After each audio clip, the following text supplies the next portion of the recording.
Hey guys, welcome back to my channel. If you're new here, my name is Rebecca, and today I'm going to be sharing the number one biggest piece of marriage advice that I've learned, that I've implemented, and that I want to share with you guys so that hopefully your marriage becomes a little bit better, especially for the ladies, because this one was a hard pill for me to swallow. So this is going to be kind of controversial. I'm also going to share a clip from BOODY on the Roommates podcast where she literally talks about this, and when I stumbled on it, I was like, thank you for speaking the truth and thank you for saying this. So yeah, without further ado, let's get into it. So before I jump into the advice I would give, let's hear what BOODY has to say about this topic. My number one advice for like a healthy marriage is like developing your shut the fuck up filter. Like there's so many times that I always want to voice my opinion or say how I would do things or give an alternate route.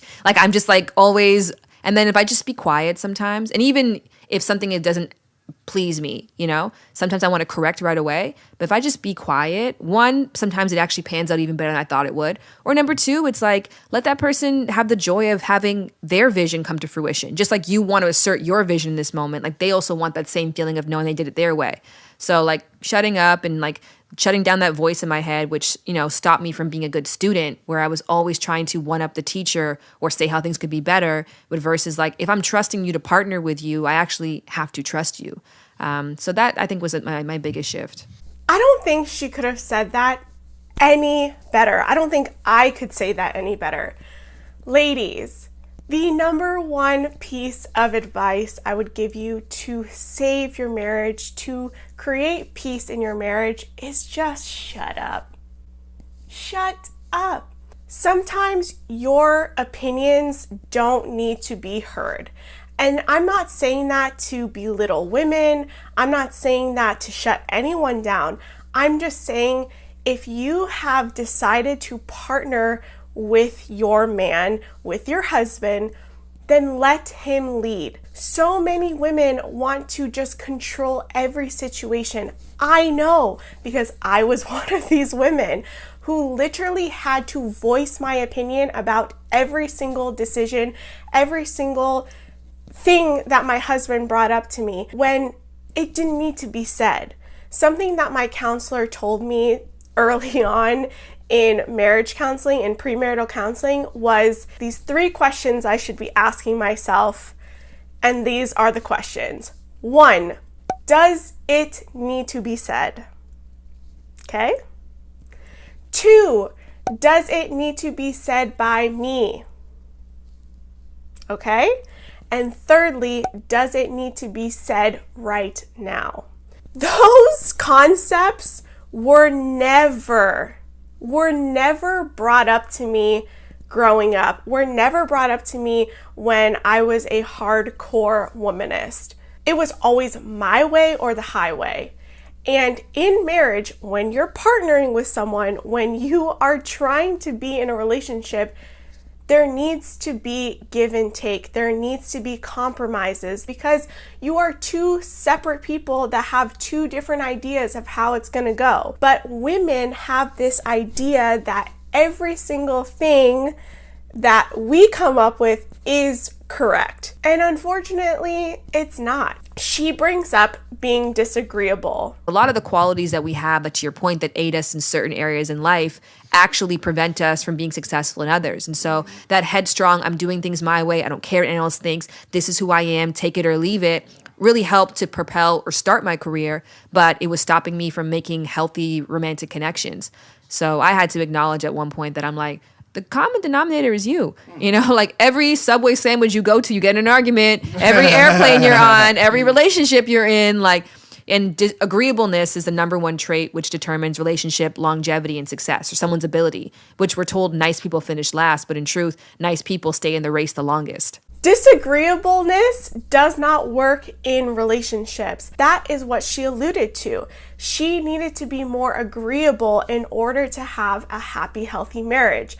You can't walk into a marriage, into a relationship, being so disagreeable, because then you will never have peace in the relationship, there will always be turmoil. I remember when I was a hardcore womanist, I would literally disagree with every single person, whether that was in business or my friends or, my family. I was just hard to be around all of the time.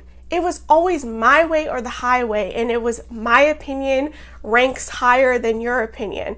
And that is just a bunch of BS. When every single part of your life is in turmoil, you have to look inwards to see, maybe it's me. Maybe I'm the common denominator. And for a lot of women, we are the common denominator of why we're unhappy, why we're unsatisfied, why we're always in toxic relationships, why we have all of these problems. It takes a lot of self-awareness. It takes a big humble pill.